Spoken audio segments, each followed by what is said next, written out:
and action. And we're back. Episode 2, 8 months later. Welcome to my donor recruitment podcast YouTube channel thing. I still don't know what this is, but I'm having a good time. So I hope you guys are too. So a lot has happened since the last time I recorded and posted something, and I kind of wanted to post something else to kind of follow up and let everybody know what's going on in Adam's world of donor recruitment. I mean, unfortunately, I think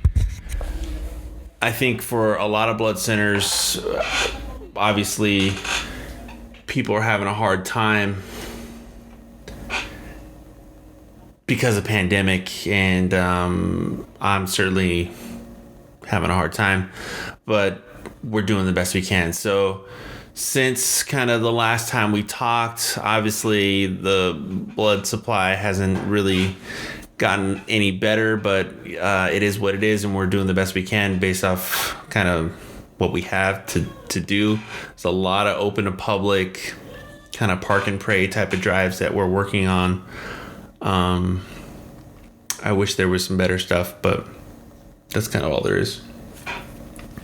So one of the things that we started trying to do, or that I started trying to do to kind of be a little bit creative, a little bit outside the box and come up with some alternatives to some of these kind of more open and public drives is, one, we asked some of our hospitals that are kind of farther out if they'd be willing to become what we call a semi-fixed site in the business. So we did have one hospital that agreed to do it. They jumped on board.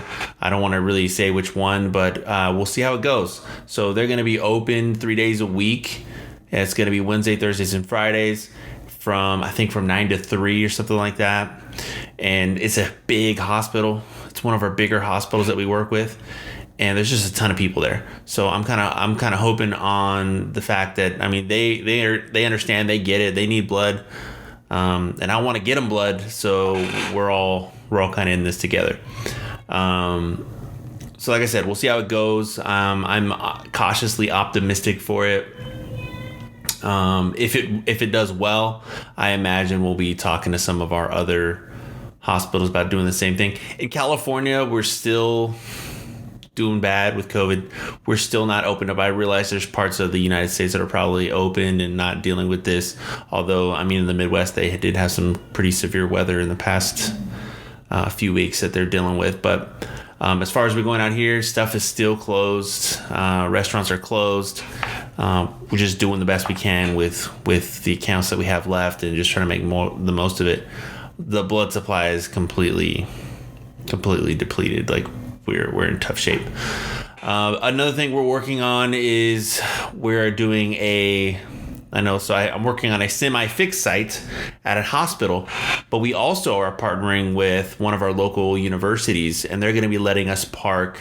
I know you guys are probably seen, well, for those of you who are in kind of a metropolitan area, you may have seen like a mass COVID testing site or a COVID vaccination site where it's in a parking lot and you drive through and you get your shot and you're on your way. We're kind of taking that same concept and we're applying it to blood donation, and we're setting it up at a university. So thankfully, one of the universities in our area has agreed to let us do this, and we're going to be parking one of our buses there for a period of about 2 weeks, and we're going to call it a PopUp emergency blood drive to kind of help with the shortage. There's going to be a little bit of buzz behind it. The good news is there are some students who still live in on-campus housing, even though the classes they're not meeting in person.